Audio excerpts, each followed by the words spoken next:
تذكر يوما كنت تعانق دمعة الفكر تناجي الله في صبر وترجو رحمة تسري. تو مسئلہ یہ سمجھیں کہ ایمان جو ہے وہ اللہ کے رسول کی فرما برداری اور اطاعت کا نام.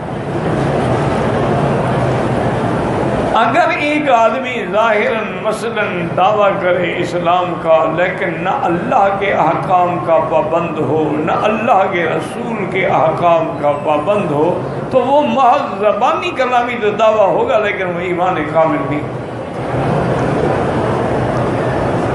یا کچھ لوگ ایسے ہیں کہ جن کے اعمال منافقوں کی طرح ہوتے ہیں کہ ظاہر میں کچھ ہوتا ہے لیکن باطن میں کچھ.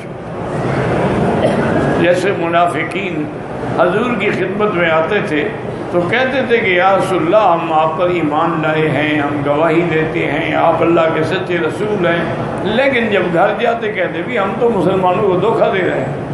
انا معکم، ہم تمہارے ساتھ ہیں، انما نحن مستہزئون، ہم تو ان کے ساتھ استہزاء کر رہے ہیں.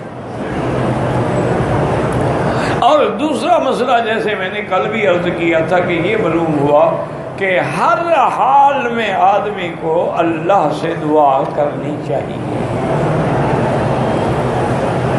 ہر حال میں دکھ ہے، سکھ ہے، تکلیف ہے، بیماری ہے، مصیبت ہے، اس کو کوئی ٹالنے والا نہیں اللہ کے سوا. وَإِن يَمْسَسْكَ اللَّهُ بِضُرٍّ فَلَا كَاشِفَ لَهُ إِلَّا هُوَ. اگر اللہ کسی کو نقصان دیں اور بیماری یا تکلیف میں مبتلا کر دیں اس کو کون کھول سکتا؟ اور اگر اللہ کسی کو بھلائی دے تو کون منع کر سکتا؟ اسی لیے میرے آقا رحمت دو عالم ہمیشہ یہ دعا فرماتے تھے ہر نماز کے بعد بھی اور کبھی کبھی نماز میں بھی کہ اللہم لا مانع لما آتیت، آپ جو دیں کوئی روک نہیں سکتا، ولا معطی لما منعت، اور جس چیز کو آپ منع کر کوئی دے نہیں سکتا، ولا راد لما قضیت، جو تیری تقدیر فیصلہ کر چکی اس کو کوئی ٹال نہیں سکتا، ولا ينفع ذا الجد منک الجد، کسی کی محنت کام نہیں آتی جب تک کہ تیری رضا حاصل نہ ہو جائے. تو اس لیے یاد رکھیں کہ اس دور میں جس میں ہم گزر رہے ہیں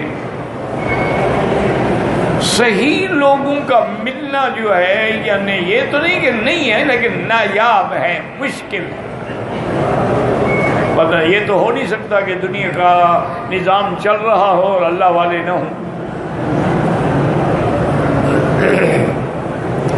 اچھا اسی طرح تعویذات ہیں، وظائف. سب سے اہم وظیفہ میں آپ کو عرض کر دوں جو اللہ کے قرآن کا حکم بھی ہے اور میرے آقا کا فرمان بھی ہے اور عمل بھی ہے، تو انشاءاللہ آپ کسی کے محتاج نہیں ہوں گے. اور وہ یہ ہے کہ جب بھی کوئی پریشانی ہو، مصیبت ہے، دکھ ہے، بیماری ہے، مقدمات ہیں، لڑائیاں ہیں، 2 رکعت خالص نیت سے نماز پڑھیں صلاۃ الحاجہ. اور یہی اللہ کا حکم ہے کہ وَاسْتَعِینُوا بِالصَّبْرِ وَالصَّلَاةِ، مصیبت آئے صبر کرو اور نماز پڑھو. اور اگر کسی بھائی کو یاد ہو سکے تو سب سے جو مجرب دعا ہے وہ یہ ہے کہ 2 رکعت پڑھنے کے بعد درود شریف پڑھے. کیونکہ یاد رکھو اگر دعا کے پہلے بھی درود شریف نہ ہو بعد میں بھی نہ ہو دعا قبول نہیں ہوتی.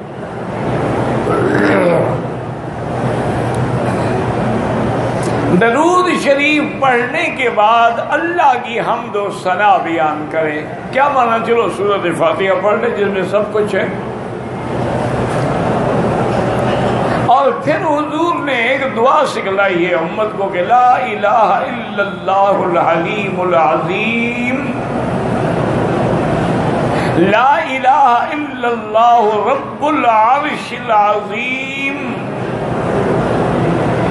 لا الہ الا اللہ رب السماوات ورب الارض ورب العرش الکریم اسألک موجبات رحمتک وعزائم مغفرتک والسلامة عن كل اثم والغنیمة عن كل بر. اور اگر یہ یاد نہ ہو تب بھی کوئی بات نہیں، کسی بھی زبان میں اللہ کو 2 رکعت پڑھنے کے بعد خالص اللہ کو پکاریں.